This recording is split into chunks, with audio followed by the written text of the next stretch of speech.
നമസ്കാരം. UK life coach മലയാള ന്യൂസിലേക്ക് സ്വാഗതം. ആദ്യം പ്രധാന വാർത്തകൾ. വലിയ കമ്പനികൾ സ്മോൾ ബിസിനസിന് 60 ദിവസത്തിനുള്ളിൽ പണം നൽകണം. പുതിയ കൊമേഴ്ഷ്യൽ പേയ്മെന്റ്സ് ബിൽ. UKയിൽ ഇൻവെസ്റ്റ് ചെയ്യൂ, വലിയ ലാഭം നേടൂ. മലയാളികളെ ലക്ഷ്യമിട്ടുള്ള ഇൻവെസ്റ്റ്മെന്റ് സ്കാമിനെതിരെ ശക്തമായ മുന്നറിയിപ്പ്. പണം നഷ്ടപ്പെട്ടവർക്ക് എന്തു ചെയ്യാം? UKയിലും ഇന്ത്യയിലും നിയമ നടപടികൾ എങ്ങനെ? സെറ്റിൽമെന്റ് നേടാൻ English B2 level. UK immigration റൂൾസിൽ വലിയ മാറ്റം. അസൈലം റൂൾസ് കൂടുതൽ കർശനമാകുന്നു. സെറ്റിൽമെന്റിന് 20 വർഷം വരെ കാത്തിരിക്കേണ്ടി വരാം. Labour vs reform. Immigration, tax, NHS, economy. UK രാഷ്ട്രീയം വീണ്ടും ചൂടുപിടിക്കുന്നു. Bank rate 3.75%. മോർഗേജ് ഉള്ളവർക്ക് ഇനി എന്താണ് പ്രതീക്ഷിക്കേണ്ടത്? എനർജി ബിൽസ് ഇപ്പോഴും ഉയർന്ന നിലയിൽ. കുടുംബ ബജറ്റിനെ ഇതെങ്ങനെ ബാധിക്കും? ഫ്യൂവൽ ഡ്യൂട്ടിയിലും മാറ്റങ്ങൾ. വാഹന ഉടമകളും ബിസിനസ് യൂസേഴ്സും ശ്രദ്ധിക്കണം. കോസ്റ്റ് ഓഫ് ലിവിംഗ് മുതൽ എക്കണോമി വരെ വരും മാസങ്ങളിൽ UK കുടുംബങ്ങൾക്ക് എന്താണ് പ്രതീക്ഷിക്കാനാകുക?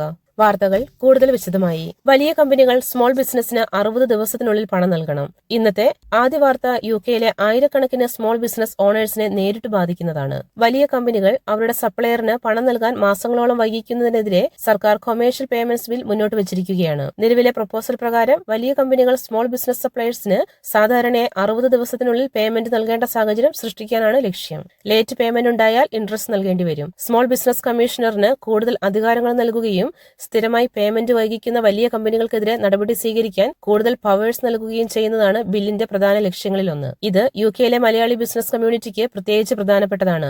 Restaurant owners, catering business, contractors, cleaning companies, IT businesses, wholesalers, care sector തുടങ്ങിയ മേഖലകളിൽ വലിയ കമ്പനികൾക്ക് സർവീസ് നൽകുന്നവർക്ക് പേയ്മെന്റ് ഡിലേ ഒരു വലിയ പ്രശ്നമാണ്. പാർലമെന്ററി പ്രോസസ് പൂർത്തിയാകുകയും നിയമം പ്രാബല്യത്തിൽ വരികയും ചെയ്ത ശേഷമായിരിക്കും പുതിയ റിക്വയർമെന്റ്സ് ബാധകമാകുക.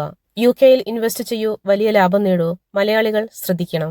ഇനി ഇന്നത്തെ ഏറ്റവും ഗൗരവമുള്ള വാർത്തയിലേക്ക്. UKയിൽ ബിസിനസ് തുടങ്ങാം, റെസ്റ്റോറന്റ് തുടങ്ങാം, പ്രോപ്പർട്ടിയിൽ ഇൻവെസ്റ്റ് ചെയ്യാം, UK കമ്പനിയിൽ ഷെയർ വാങ്ങാം, പ്രതിമാസം വലിയ റിട്ടേൺ ലഭിക്കും, ഗ്യാരന്റീഡ് പ്രോഫിറ്റ്. ഇത്തരത്തിലുള്ള വാഗ്ദാനങ്ങളുമായി നാട്ടിലുള്ള മലയാളികളിൽ നിന്ന് പണം ശേഖരിക്കുന്ന ഇൻവെസ്റ്റ്മെന്റ് സ്കാമിനെതിരെ വലിയ ജാഗ്രത ആവശ്യമാണ്. പ്രത്യേകിച്ച് റിട്ടയർമെന്റ് സേവിങ്സ്, പെൻഷൻ സേവിങ്സ്, ജീവിതകാലം മുഴുവൻ സമ്പാദിച്ച പണം എന്നിവയാണ് ചിലർ ഇത്തരം പദ്ധതികളിൽ നിക്ഷേപിക്കുന്നത്. ഒരു വ്യക്തി UKയിൽ കമ്പനി രജിസ്റ്റർ ചെയ്തിട്ടുണ്ടെന്നത് മാത്രം കൊണ്ട് ആ ഇൻവെസ്റ്റ്മെന്റ് ലീഗൽ അല്ലെങ്കിൽ സേഫ് ആണെന്ന് അർത്ഥമില്ല. അതുപോലെ ഞങ്ങൾക്ക് UKയിൽ കമ്പനിയുണ്ട് എന്നത് ഞങ്ങൾക്ക് പബ്ലിക്കിൽ നിന്ന് ഇൻവെസ്റ്റ്മെന്റ് സ്വീകരിക്കാൻ ഓതറൈസേഷൻ ഉണ്ട് എന്നതിന് തെളിവുമല്ല. ഫിനാൻഷ്യൽ ഇൻവെസ്റ്റ്മെന്റ് ആണെങ്കിൽ ബന്ധപ്പെട്ട ഫേം FCAയിൽ ഓതറൈസ്ഡ് ആണോ എന്ന് പരിശോധിക്കണം. പണം നഷ്ടപ്പെട്ടാൽ എന്തു ചെയ്യണം? ഇത്തരത്തിൽ പണം നഷ്ടപ്പെട്ടവർ ഏറ്റവും ആദ്യം ചെയ്യേണ്ടത് തെളിവുകൾ സംരക്ഷിക്കുക എന്നതാണ്. WhatsApp messages, bank transfer details, receipts, contracts, email, voice messages, company documents, investment proposal, promised return തുടങ്ങിയ മെസ്സേജസ് എല്ലാം സൂക്ഷിക്കുക. പണം അയച്ച ബാങ്കിനെ ഉടൻ ബന്ധപ്പെടുക. ഫ്രോഡ് സംശയിക്കുന്നുണ്ടെങ്കിൽ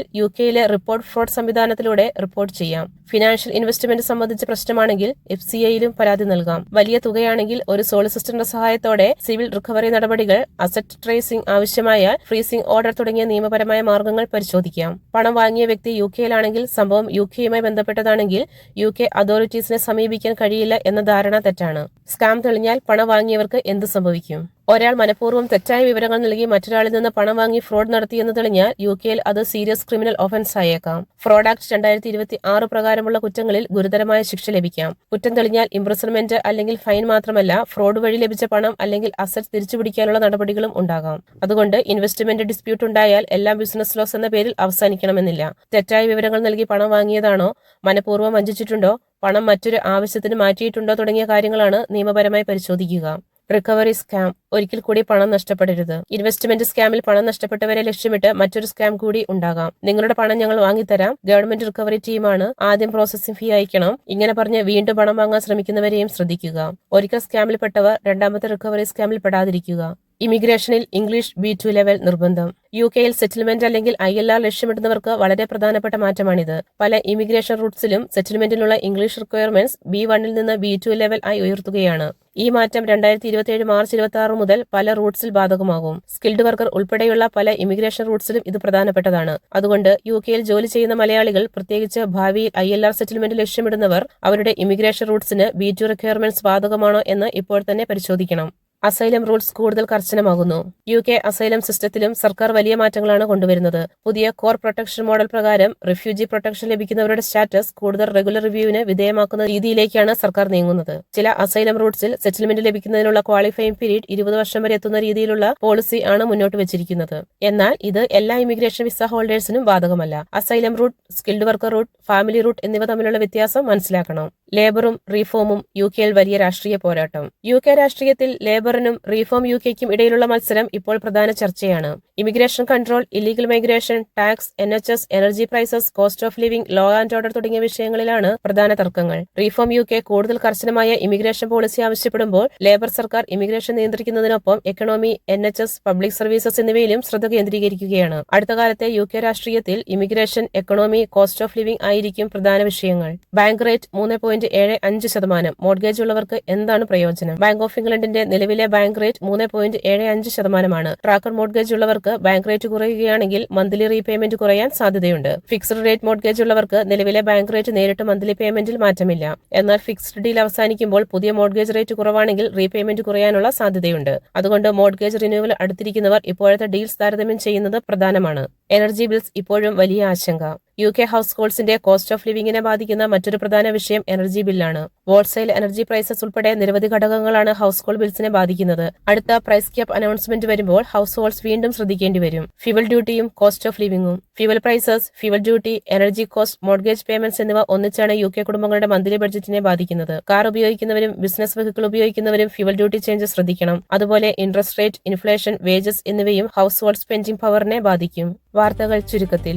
സ്മോൾ ബിസിനസിന് 60 ദിവസം പേയ്മെന്റ് പ്രൊപ്പോസൽ. ഇൻവെസ്റ്റ്മെന്റ് സ്കാമുകൾക്കെതിരെയുള്ള മുന്നറിയിപ്പ്. English B2 level requirements, asylum rules, labour reform രാഷ്ട്രീയ പോരാട്ടം, mortgage rate, energy bill, cost of living എന്നിവയാണ്. എന്നാൽ ഇതിൽ ഏറ്റവും പ്രധാനപ്പെട്ടത് വിദേശത്ത് വർഷങ്ങളോളം കഷ്ടപ്പെട്ട് സമ്പാദിച്ച പണം ഒരു ഇൻവെസ്റ്റ്മെന്റ് പ്രോമിസ് കേട്ട് മാത്രം കൈമാറരുത്. വാറന്റിഡ് റിട്ടേൺ എന്ന് ആരെങ്കിലും പറഞ്ഞാൽ ആദ്യം ചോദിക്കേണ്ടത് ഇൻവെസ്റ്റ്മെന്റ് ഓതറൈസ്ഡ് ആണോ, കമ്പനി എന്താണ്, പണം എവിടേക്കാണ് പോകുന്നത്, റിട്ടേൺ എഗ്രിമെന്റ് ഉണ്ടോ, റിസ്ക് എന്താണ്, പണം തിരികെ നൽകാത്ത പക്ഷം നിയമപരമായ പ്രൊട്ടക്ഷൻ എന്താണ് എന്നതാണ്. യുകെയിൽ നടക്കുന്ന മാറ്റങ്ങൾ മലയാളികൾക്ക് മനസ്സിലാകുന്ന രീതിയിൽ ഇമിഗ്രേഷൻ മുതൽ ഇൻവെസ്റ്റ്മെന്റ് വരെ, മോർഗേജ് മുതൽ ബിസിനസ് വരെ പ്രധാനപ്പെട്ട വാർത്തകൾ കൃത്യമായി അറിയാൻ ഈ ചാനൽ സബ്സ്ക്രൈബ് ചെയ്യുമല്ലോ, ബെല്ലൈക്കൺ കൂടി അമർത്തുമല്ലോ. ഈ വാർത്ത നിങ്ങൾക്ക് ഉപകാരപ്പെട്ടെങ്കിൽ നിങ്ങളുടെ സുഹൃത്തുക്കളുമായും കുടുംബാംഗങ്ങളുമായി ഷെയർ ചെയ്യുമല്ലോ. യുകെ മലയാളികളുടെ ജീവിതത്തെ നേരിട്ട് ബാധിക്കുന്ന മറ്റൊരു വാർത്തയുമായി വീണ്ടും കാണുന്നതുവരെ നന്ദി, നമസ്കാരം.